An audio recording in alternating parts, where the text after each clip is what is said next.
नमस्कार विद्यार्थी मित्रांनो, माऊली अकॅडमी मध्ये तुमचे खूप खूप स्वागत आहे. विद्यार्थी मित्रांनो, आज आपण मराठी व्याकरणाचा अतिशय महत्त्वाचा घटक पाहणार आहोत, जो की मराठी व्याकरणाचा त्याला पाया समजला जातो. तर तो घटक आहे पहा शब्दाच्या जाती. तो घटक कोणता आहे? शब्दाच्या जाती. शब्दाच्या जाती. मराठी व्याकरणामध्ये एकूण शब्दाच्या जाती किती आहेत? 8. मराठी व्याकरणामध्ये शब्दाच्या एकूण जाती किती आहेत? 8 आहेत. आणि बऱ्याच वेळेस परीक्षेला प्रश्न पडतो शब्दाच्या एकूण जाती किती, तर त्या प्रश्नाचं उत्तर काय आहे? शब्दाच्या एकूण जाती आहेत 8. पहा विद्यार्थी मित्रांनो, ह्या ज्या शब्दाच्या 8 जाती आहेत ह्याचे मुख्य 2 प्रकार पडतात. शब्दाच्या जाती किती आहेत? 8 आहेत. आणि ह्या शब्दाच्या 8 जातीचे मुख्य 2 प्रकार पडतात. त्याच्यामध्ये म्हणजे एक आहे विकारी. त्याच्यामध्ये एक आहे विकारी. विकारीलाच काय म्हणतात? सव्यय म्हणतात. आणि शब्दाची जी दुसरी जात आहे ती म्हणजे काय आहे? अविकारी. त्यालाच काय म्हणतो आपण? अव्यय म्हणतो. पहा, शब्दाच्या एका जातीला काय म्हणतो आपण? सव्यय म्हणतो. तर दुसऱ्या जातीला काय म्हणतो? अव्यय म्हणतो. जे विकारी असतं ते सव्यय असतं आणि जे अविकारी असतं ते अव्यय असतं. बघा, ह्याची सुरुवात अ न झाली, ह्याची पण सुरुवात कशाने झालेली आहे? अ न झालेली आहे. आता ह्याला विकारी का म्हणायचं? ह्याला विकारी का म्हणायचं आणि ह्या शब्द जातीला अविकारी का म्हणायचं हे फार महत्वाचं आहे. तर बघा, एक तुम्हाला छोटस एक उदाहरण सांगेल मी. विकारी का म्हणायचं? एक साधं उदाहरण घ्या. आपण सध्या कुंभमेळा गाजतोय. काय गाजतोय? कुंभमेळा गाजतोय.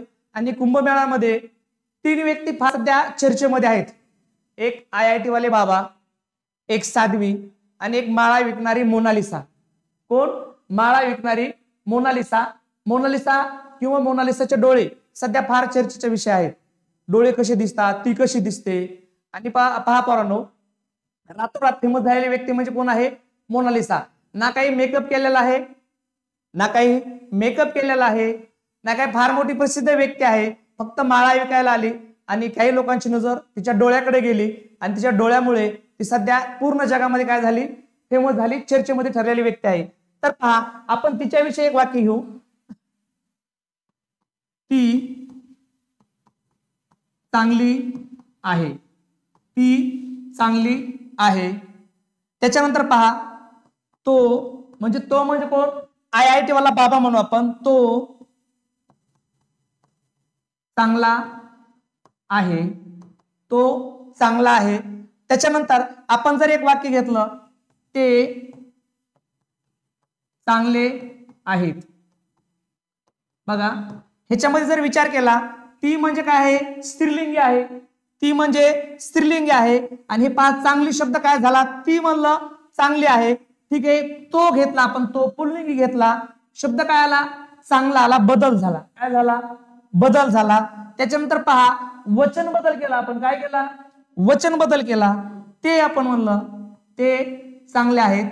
म्हणजे लिंगानुसार आणि वचनानुसार जर समजा शब्द बदलत असेल, जर शब्द बदलत असेल तर तो काय असतो? विकार. आणि विकार म्हणजे काय? बदल होणे. आणि अविकार म्हणजे बदल न होणे. तर कळलं तुम्हाला? ती चांगली आहे, तो चांगला आहे, ते चांगले आहेत. वचन बदललं, शब्द बदलला. लिंग बदललं, शब्द बदलला. पण ज्यावेळेस आपण विकारी किंवा अविकारी बघूया त्यावेळेस बदल होईल का ते पण पाहू एकदा. पहा,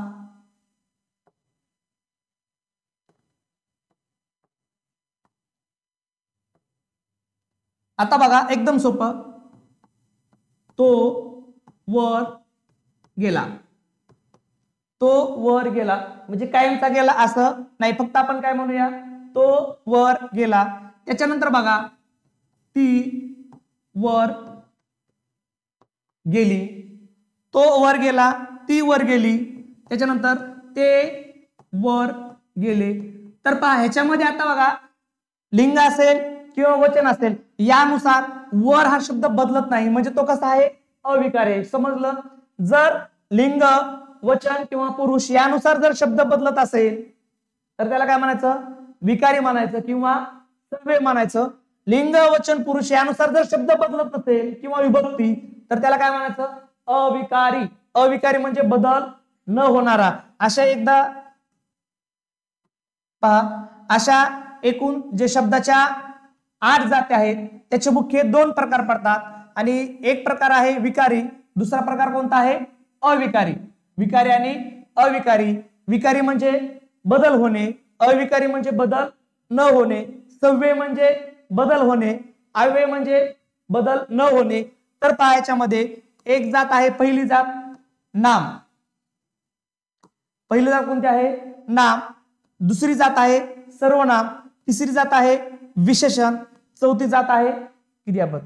मी तुम्हाला फक्त शॉर्टकट सांगणार आहे पोरांनो, नाम कसं ओळखायचं. शॉर्टकट सांगणार आहे नाम कसं ओळखायचं किंवा नाम कशाला म्हणतात. बघा पोरांनो, एखादी वस्तू असेल, एखादी वस्तू असेल, एखादं ठिकाण असेल, एखादी कल्पना असेल, म्हणजे ते दृश्य असेल किंवा अदृश्य असेल, दिसणारे असेल किंवा न दिसणारे असेल, त्या वस्तूला आपण जे सर्वसाधारणपणे जे नाव देतो त्याला काय म्हणायचं नाम. त्याला काय म्हणायचं नाम. पुन्हा एकदा सांगतो, एखादी वस्तू, एखादं ठिकाण, एखादी कल्पना किंवा पृथ्वी तलावर जी सर्वसाधारणपणे दिसणारी किंवा न दिसणारी जी वस्तू आहे तिला जे आपण नाव देतो त्याला काय म्हणायचं नाम. काय म्हणायचं त्याला नाम. आणि हे जे आपण शब्दाची पहिली जात बघतोय नाम, तर बघा पोरांनो, या नामाचे मुख्य 3 प्रकार पडतात. नामाचे मुख्य 3 प्रकार पडतात. त्याला आपण काय म्हणूया सामान्य नाम, त्याच्यानंतर विशेष नाम आणि त्याच्यानंतर भाववाचक नाम. भाववाचक नाम. आता तुम्ही म्हणताल सर नामाचे तुम्ही आम्हाला उदाहरणच दिलं नाही आणि डायरेक्ट नामाचे प्रकार सांगितले. मी तुम्हाला आता उदाहरण देतो. पहा, पहिला मुलगा, पहिला शब्द काय आहे मुलगा आहे. त्याच्यानंतर आपण झाड म्हणूया. काय म्हणूया आपण झाड शब्द आहे. त्याच्यानंतर देश शब्द आहे देश. त्याच्यानंतर आपण सैन्य शब्द आहे. काय घेऊया आपण सैन्य शब्द आहे सैन्य. त्याच्यानंतर शब्द बघा पर्वत आहे. काय आहे पर्वत आहे. त्याच्यानंतर मुलगी शब्द आहे. असे आपण कितीतरी शब्द जर घेतले हे सगळे कशामध्ये येतात नामामध्ये येतात. कशामध्ये येतात नामामध्ये. तर हा विद्यार्थी मित्रांनो, हे जे नाम आहे नाम, ह्याचे जे 3 प्रकार आहेत. जर मुलगा घेतला ना मुलगा, तर ते कशामध्ये येतं सामान्य नामामध्ये. कोणता मुलगा आहे माहित नाही. कोणता मुलगा आहे माहित नाही. तो गणेश आहे, राजेश आहे, धर्मेंद्र आहे, गोविंद आहे, कोणता आहे माहिती का आपल्याला नाही. फक्त त्याला काय म्हणू आपण मुलगा. जर शब्द घेतला ते काय झालं समान नाम झालं. म्हणजे एका समूहाला दिलेलं नाव, एका समूहाच्या समान गुणधर्माला जे नाव दिलं जातं त्याला काय म्हणतो आपण सामान्य नाम. जर समजा मुलगा म्हणलं तर कोणता मुलगा समजत नाही, पण त्याच्यापैकी जर आपण एक घेतला, एक त्या मुलापैकी जर आपण एक घेतला, जर आपण रोहित म्हणलं, रोहित काय म्हणलं आपण रोहित म्हणलं, तर रोहित हा काय आहे विशेष नाम झाला. ह्याच्यापैकी जर एक घेतलं तर काय झाला विशेष नाम. ठीक आहे. आपण जर झाड पाहिलं, झाड, झाडामधून जर आपण साग घेतला, साग, तर साग काय होईल विशेष नाम होईल. त्याच्यानंतर आपण जर देश म्हणलं, देश, देशापैकी जर घेतला एक शब्द भारत, हे भारत काय झालं विशेष नाम झालं. मुलगा सामान्य नाम झालं, पण रोहित काय झाला विशेष नाम झाला. झाड काय घेतलं आपण सामान्य नाम घेतलं, पण झाडापैकी एक काय घेतला साग घेतला, काय झालं हे विशेष नाम. ठीक आहे. देश घेतला, देश, जगामध्ये अनेक देश आहेत पण आपण देश कशामध्ये घेतो सामान्य नामामध्ये. पण देशापैकी जर भारत घेतला मी, काय झाला विशेष नाम झाला. श्रीलंका घेतला विशेष नाम झालं. अमेरिका घेतली विशेष नाम झालं. रशिया घेतली विशेष नाम झालं. म्हणजे देश घेतला काय झालं सामान्य नाम. देशापैकी जर एक घेतला तर काय झालं विशेष नाम. ठीक आहे. पण सैन्य हा जर शब्द घेतला परंतु हा सामान्य नाम आहे. काय हा सामान्य नाम आहे. सैन्य असल, तुमचा कळप असल, मुंग्यांची रांग असेल, हे काय आहे सामान्य नाम. ह्याला समूहाला दिलेलं नाव आहे म्हणून त्याला काय म्हणतात सामान्य नाम आहे. ठीक आहे. जर आपण पर्वत घेतला, पर्वत नाम कसं आहे सामान्य. पर्वत काय येईल हिमालय येईल, विंध्या येईल, सातपुडा येईल, सह्याद्री येईल. जर आपण त्याला नाव सांगितलं नाव तर त्याला काय म्हणायचं विशेष नाम. तसंच मुलगी, मुली काय आहे सामान्य. कुंभमेळ्यामध्ये भरपूर मुली आल्या, भरपूर साध्वी आल्या, पण त्याच्यापैकी सगळ्यात जास्त कोण आवडली मोनालिसा आवडली. कोण आवडली मोनालिसा. मोनालिसा सगळ्यांच्या नजरेत भरली तिची नजर. सगळ्यांच्या नजरेत भरली तिची नजर, मोनालिसा काय झाली? ही मुलगी समान नाम झाली, पण मोनालिसा काय झाली? विशेष नाम झाली. कळतंय? ठीक आहे.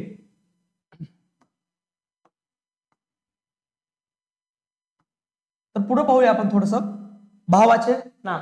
आता हे भाववाचक नाम काय असतं पोरांनो माहित तुम्हाला?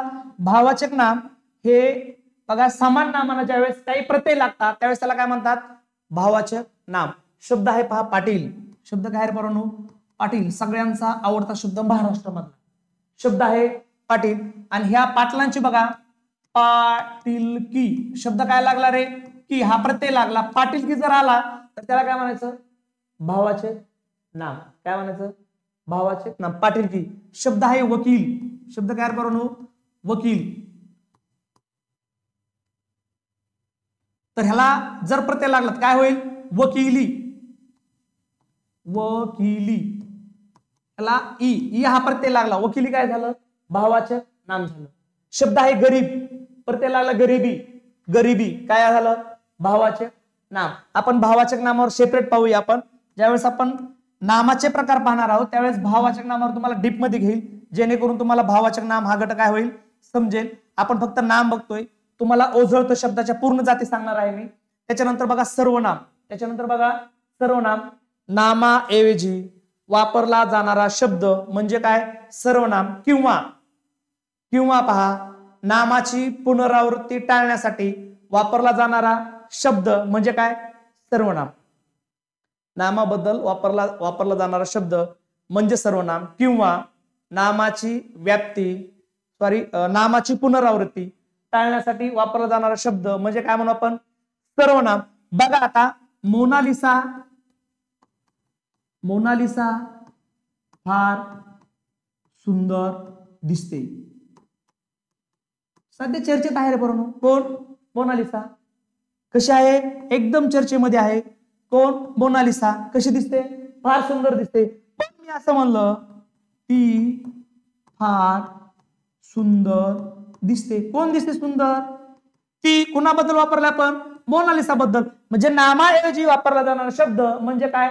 सर्वनाम. मराठी व्याकरणामध्ये एकूण 9 सर्वनामे आहेत. मराठी व्याकरणामध्ये एकूण 9 सर्वनामे आहेत आणि ह्या 9 सर्वनामाचे मुख्य 6 प्रकार पडतात. मराठी व्याकरणामध्ये एकूण 9 सर्वनामे आहेत आणि ह्या 9 सर्वनामाचे मुख्य किती प्रकार पडतात? 6 पडतात. ठीक आहे. हे 9 सर्वनामे आपण सर्वनामाचे प्रकार घेताना पाहूया. मी फक्त ओझरता सांगतो तुम्हाला शब्दाच्या जाती. तर पहा विशेषण काय असतं? विशेषण काय असतं? बघा नाम किंवा सर्वनाम. नाम किंवा सर्वनाम यांची व्याप्ती मर्यादित करून विशेष माहिती सांगणाऱ्या विकारी शब्दाला काय म्हणायचं? विशेषण. परत एकदा व्याख्या सांगतो. परंतु व्याख्या तोंड पाठ करायची अजिबात आवश्यकता नाही. फक्त समजून घ्या. नाम असेल किंवा सर्वनाम असेल यांची विशेष माहिती सांगून त्यांची व्याप्ती मर्यादित करणाऱ्या शब्दाला काय म्हणायचं? आपल्याला विशेषण म्हणायचं. पुन्हा एकदा सांगतो. परत मोनालिसाकडे येऊ आपण. मोनालिसा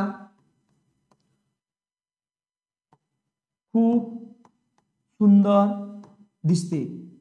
मोनालिसा खूप सुंदर दिसते. ह्याच्यामध्ये पहा खूप पण विशेषण आहे आणि सुंदर पण काय आहे? विशेषण आहे. फक्त जर आपण असं म्हणलं असतं मोनालिसा दिसते. मोनालिसा दिसते. मोनालिसा दिसते. जर आपण फक्त एवढंच घेतलं असतं ती कशी दिसते? काळी दिसते, गोरी दिसते, ढबरी दिसते, जाडी दिसते, बुटकी दिसते. काय समजते का आपल्याला? अजिबात काही समजत नाही. का खात्यापित्या घरचे आहे, एकदम आगडबंब आहे, आपल्याला काही समजत नाही. फक्त काय दिसते आपल्याला? मोनालिसा दिसते. पण ज्या वेळेस आपण मोनालिसाकडे पाहणार आहे तिच्या नजरेमध्ये नजर टाकून त्यावेळेस आपल्याला काय दिसणार? ती खूप सुंदर दिसत आहे पोरांनो. आणि खूप सुंदर हे काय आहे? विशेषण आहे. मग विशेषण चांगला असेल किंवा वाईट असेल त्याच्यातला जो गुण आहे तो म्हणजे विशेषण असतं. मग ती काळी असली तरी चालेल, ती गोरी असली तरी चालेल, ती ढबरी असली तरी चालेल, म्हणजे ती काय आहे? विशेषण. कोणी? मोनालिसा खूप सुंदर दिसते. ही सुंदर काय आहे? विशेषण. त्याला आपण काय म्हणू? विशेषण म्हणू. पुढचा प्रकार आहे पहा क्रियापद. पुढचा प्रकार काय आहे? क्रियापद. आता पोरांनो क्रियापद म्हणजे काय माहिती का? फक्त काही आपण फक्त दृष्टिक्षेपात बघतोय. शब्दाच्या जाती एका दृष्टिक्षेपात बघतोय आपण. क्रियापद म्हणजे वाक्याचा अर्थ पूर्ण करणारा क्रियावाचक शब्द म्हणजे क्रियापद. वाक्याचा अर्थ पूर्ण करणारा क्रियावाचक शब्द म्हणजे काय पोरांनो? क्रियापद. वाक्याचा अर्थ पूर्ण करणारा. आणि जेवढे क्रियापद असतात तेवढे बहुतांशी हे धातूपासून बनलेले असतात पोरांनो. क्रियापद हे वाक्याच्या शेवटी आलेलं असते बहुतांश वेळा. वाक्यामध्ये कधी कधी क्रियापद 2 आलेले असतात. ठीक आहे, क्रियापद हे वाक्याच्या शेवटी आलेलं असते. जर क्रियापद आलं नाही तर मराठी व्याकरणामध्ये वाक्यच पूर्ण होत नाही. तर पहा, ये हे देखील क्रियापद आहे. हे वाक्य पण आहे, क्रियापद पण आहे. काय म्हणलं बरोबर मी तुम्हाला? ये हे फक्त क्रियापद नाही तर वाक्य पण आहे आणि क्रियापद आहे. आपला ह्याचा अर्थ कळतो. ये म्हणजे आपण त्याला बोलवतोय असा ह्याचा अर्थ होतो. ठीक आहे, आता बघ क्रियापद आहे. क्रियापद काय आहे? पण क्रियापद आहे. बोलतो, काय करतो? बोलतो. हे देखील काय आहे? क्रियापद आहे. एक साधं उदाहरण सांगू तुम्हाला मी.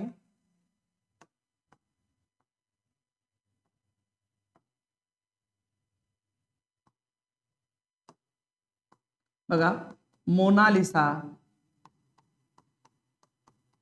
गावात, पुढे काय बरोबर? टिंब टिंब.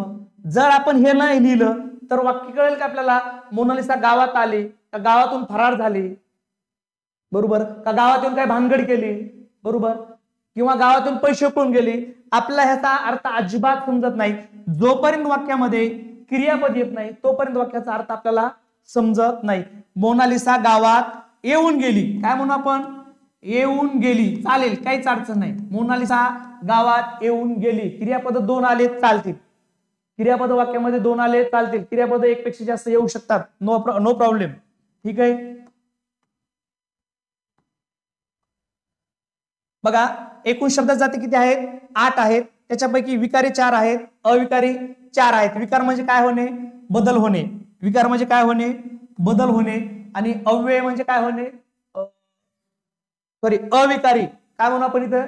अविकारी म्हणू. आणि अविकारी म्हणजे काय होणे? बदल न होणे. विकारी म्हणजे बदल होणे, बरोबर आहे. पण अविकारी म्हणजे काय होणे? बदल न होणे. अव्यय म्हणजे काय? बदल न होणे. तर विद्यार्थी मित्रांनो पहा, क्रिया विशेषण अव्यय, क्रियेबद्दल विशेष माहिती सांगणाऱ्या अविकारी शब्दाला क्रिया विशेषण अव्यय म्हणतात. क्रियेबद्दल विशेष माहिती सांगणाऱ्या अविकारी शब्दाला काय म्हणू आपण? क्रिया विशेषण अव्यय. तर बघा, क्रिया विशेषण अव्यय कोणते असते? वर असतं, त्याच्यानंतर खाली असते, त्याच्यानंतर समोर असते. हे जे वेगवेगळे प्रकार आहेत त्याचे क्रिया विशेषण अव्यय, स्थलवाचक असेल, कालवाचक असेल, रीतिवाचक असेल. बघा, धनश्री धावताना कशी पडी? धपकन पडी, धपकन. धपकन हे देखील काय आहे? क्रियाविशेषण अव्यय आहेत. बघा, वर असेल, खाली असेल, समोर असेल, धपकन असेल. धांदरट, धनश्री धावताना धपकन पडली. कशी पडली? धपकन पडली. रीतिवाचक क्रियाविशेषण अव्यय. आपण प्रकारामध्ये पाहूया. हे सगळे काय झाले? क्रियाविशेषण अव्यय झाले. ज्या वेळेस क्रियाविशेषण अव्ययाला एखादा शब्द लागतो त्यावेळेस त्याला काय म्हणायचं? शब्दयोगी अव्यय. शब्दयोगी अव्यय हे शब्दाला जोडून येत असतात. बघा, झाडावर शब्द काय रे? झाडावर पतंग अडकला. झाडावर जर असं आलं झाडावर तर ते काय झालं? शब्दयोगी अव्यय. आपण दुसरा शब्द म्हणू, झाडाखाली, शब्दयोगी अव्यय. घरासमोर काय आहे? शाळा आहे. शब्दाला जोडून आलं म्हणून त्याला काय म्हणायचं? शब्दयोगी अव्यय. आता बघा, ह्याच्यामध्ये येणार नाही. ठीक आहे, शब्दयोगी अव्यय. त्याच्यानंतर काय आहे? उभयान्वयी अव्यय. काय आहे? उभयान्वयी अव्यय. आता उभयान्वयी अव्यय काय असते? परंतु उभयान्वयी अव्यय 2 शब्द असतील, 2 वाक्ये जोडणाऱ्या अव्ययाला काय म्हणतात? उभयान्वयी अव्यय. उभयान्वयी अव्यय म्हणजे एजंटचं काम करते. परंतु कायचं काम करते? एजंटचं काम करते. अगदी लग्न जुळवण्याचं असेल किंवा एजंटचं काम असेल, काय काम करते हे? उभयान्वयी अव्यय. 2 शब्द 2 वाक्य, 2 शब्द 2 वाक्य. ठीक आहे. बघा, ती, अन, मी फिरायला गेलो. अन हे काय आहे? उभयान्वयी अव्यय. बरोबर आहे. त्याच्यानंतर पावसास, पावसास सुरुवात झाली, झाली. आणि हवेत गारवा आला, 2 वाक्य. बघा, पावसास सुरुवात झाली, 1 वाक्य. आणि बघा जोडलं, कशाने जोडलं? आणि हवेत काय झाला? गारवा आला. 2 वाक्य असतील, 2 शब्द असतील, ज्या अव्ययाने जोडले जातात त्याला काय म्हणू आपण? उभयान्वयी अव्यय. त्याला काय म्हणू आपण? उभयान्वयी अव्यय. आणि सगळ्यात सोपा प्रकार मराठी व्याकरणामधला केवळ प्रयोगी अव्यय. अरे रे रे, फार वाईट झाले, काय म्हणू आपण? अरे रे रे, उद्गार चिन्ह, फार वाईट झाले, पुन्हा उद्गार चिन्ह. एक उभी रेष, एक दांडकू आणि एक टिंब जर आला तर त्याला डायरेक्ट काय म्हणा? केवळ प्रयोगी अव्यय. दुःख असेल, आनंद असेल, ह्याच्यासाठी जे चिन्ह वापरलं जातं किंवा ह्याच्यासाठी जे भावना मनातून प्रकट होतात त्याला काय म्हणतो आपण? केवळ प्रयोगी अव्यय. विद्यार्थी मित्रांनो, हे जे शब्दाच्या 8 जाती आहेत ह्याचे आपण प्रकार हे प्रत्येक घटकामध्ये किंवा सेपरेट प्रकार पाहणार आहोत. व्हिडिओ कसा वाटला हे कमेंट बॉक्स मध्ये सांगायचं आहे. व्हिडिओला लाईक करा, शेअर करा, फॉलो करा. पुन्हा भेटूया एका नवीन व्हिडिओमध्ये. तोपर्यंत बाय.